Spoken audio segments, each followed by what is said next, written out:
Hi everybody, it's Lisa from Lisa's Paper Passion coming to you with a project video and a review of a die that I just bought. I don't think it's new. I think it was part of sizzix's release for 2020 by Tim Holtz.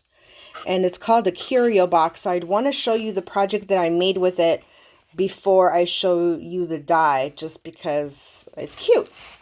So, that's how it looks, and I put some of the fuzzy, scrubby, sparkly yarn. See the previous video and you'll see why I'm laughing about that. I like to sprinkle that stuff everywhere. So it is a box, and actually it's a box that goes on top of a box. I wrote down some measurements in the back and I had to cover it, so that's why that little piece of paper is there. So let me put this in the background and bring up the die. So again, this is the Tim Holtz, he's calling it the curio box die. I thought it was bigger than what it is. You see that, the size of it. It comes out to about 4 1/4 or so by, let me bring it closer, to about 3, almost 3, if I'm measuring it right. So it's not that big. I wish it was bigger, but I think that they couldn't fit I think it's supposed to be small because of the curio box, but I don't know. From looking at the picture sometimes, I guess I should be more careful on what I buy. But that's the die number, and it's by sizzix, and that's what you will get with it. Let me cut the glare out. It is the XL, and it's because it's so long.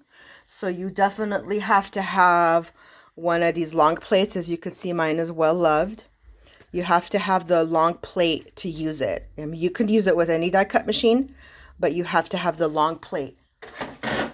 Or else you can do, I guess if you don't have it, you can do half at a time. That's a solution to it if you don't want to invest in it.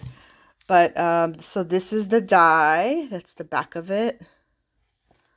What do they call it? They don't have a name on it. Sometimes they used to have a name on the side. Oh, yeah, they do here. Okay, curio box. So anyway, that's the product information. And so it cuts out, you could tell I used it like 2 or 3 times today just because I was testing out. So it cuts out 2 pieces. And there's a top and a bottom, and I'm not pointing to the different ones because I always get confused. Okay, the ones with the flaps, so the ones that have the flaps, that is the top. I had to make myself this little template note because I was getting very confused and gluing things all wrong. So that's the top. And then the bottom, which is the one with no flaps, which I guess people are having challenges with because there are no flaps, so you kind of have to stand it up to glue it. So you'll see what somebody else suggested and what I did. This part is usually not seen because the top goes on top of the bottom and you're not going to see that. So you can essentially just, use anything to adhere it together. But that's the bottom. I see so many uses for this. At least at first when I was kind of like going through it and making my little test project, I was like, what the heck am I going to do with this? But it's really fun. I mean, I can think of like little boxes and easel cards and things. You also get these 3, which actually it's supposed to be 4. I think I lost is it in there? I don't know what I did with the banner, but you get 1, 2, 3, 4 little thin lit dies as well as the banner, but I don't know what I did with the banner. And I don't really use it that much, so I think when I took the packaging out, I don't know what I did with it, honestly. But so I was trying to figure out what to do with these, and that's what cuts out the front. So basically what you get is a top and a bottom. Okay, so let's just assemble it together. You get this. Okay, so that's one option if you want to just, do a little box or a gift box or something, or make a bunch of these, which what I'm planning to do somehow, and figuring out what project I can make with it, just kind of stack them on top of each other. But if you want the curio box, you have to cut out the front. So cutting out the front with a thick chipboard like this is very challenging.